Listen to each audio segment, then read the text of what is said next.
বেশিরভাগ নায়কই নাকি বিবাহিত, যার কারণে প্রেম করতে পারছেন না প্রার্থনা ফারদিন দিঘি। সম্প্রতি এক অনুষ্ঠানে হাজির হয়ে প্রেম ও ব্যক্তিগত অনুভূতি নিয়ে এমন মন্তব্য করেন দিঘি। বিস্তারিত থাকছে ডেস্ক রিপোর্টে। ঢাকাই ইন্ডাস্ট্রির বেশিরভাগ নায়কই নাকি বিবাহিত, যার কারণে প্রেম করতে পারছে না বলে মন্তব্য করেছে প্রার্থনা ফারদিন দিঘি। সম্প্রতি এক অনুষ্ঠানে হাজির হয়ে প্রেম ও ব্যক্তিগত অনুভূতি নিয়ে খোলামেলা কথা বলতে গিয়ে এমন মন্তব্য করেন।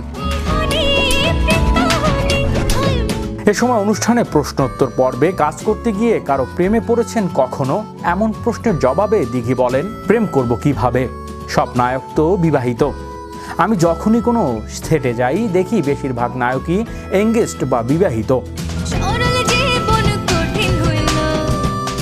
এমনকি ইন আর রিলেশনশিপ স্ট্যাটাস থাকা নায়কদের সঙ্গেই বেশি কাজ করতে হচ্ছে, তাই কাজ করতে গিয়ে এমন কিছু অনুভব করার সুযোগই হয়নি।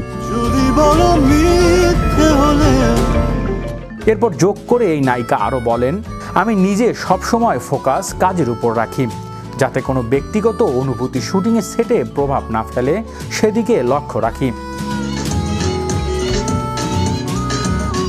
গেল ঈদুল ফিতরে প্রেক্ষাগৃহে মুক্তি পেয়েছে দীর্ঘ অভিনীত জঙ্গলি সিনেমা। এম রহিম পরিচালিত এ সিনেমায় আরও অভিনয় করেছে সিয়াম আহমেদ, শবনম বুবলি প্রমুখ। উল্লেখ্য, ছোটবেলা থেকেই অভিনয়ের সঙ্গে জড়িত প্রার্থনা ফারদিন দিঘি। শিশু শিল্পী হিসেবে 3 বার পেয়েছেন জাতীয় চলচ্চিত্র পুরস্কার। তবে নায়িকা হিসেবে অভিষেকের পর খুব একটা সুবিধা করতে পারেননি তিনি। হৃদয় আশিস, বিশ্ব বাংলা 24 নিউজ, বিনোদন ডেস্ক।